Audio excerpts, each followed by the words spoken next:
Mr. Bela Lugosi Jr., how you doing, sir? Hi, good evening. Good evening to you. And let me tell you, I want to know if you can tell me some of your experiences growing up with the man himself, with your father. And I was on the set of Abbott and Costello Meet Frankenstein with Dad, and I think I realized then that this is pretty unusual because, I had at coffee break time, there I am with Glenn Strange as Frankenstein's monster and Lon Chaney Jr. as the Wolfman.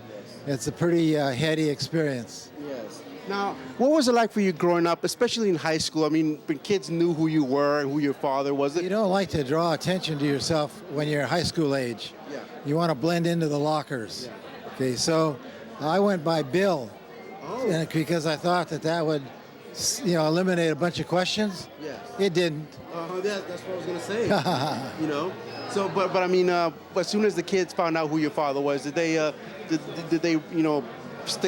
stay away from you, or did they tease you? Or, I mean, what was it like? Was it just left you alone? No, not so much back then, because believe it or not, in the years shortly after Dad's death, which is in 1956, he wasn't as popular as he is today. Oh, wow. Yeah, and so now we have a younger generation who knows who this iconic person is.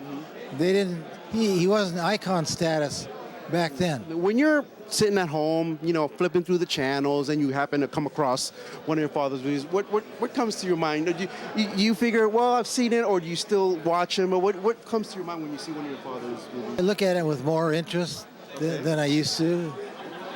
I'm very interested in his how he mastered his craft. Is there a website that people can tune in and watch? BelaLugosi.com. I thank you very much for being on our show. Thank you.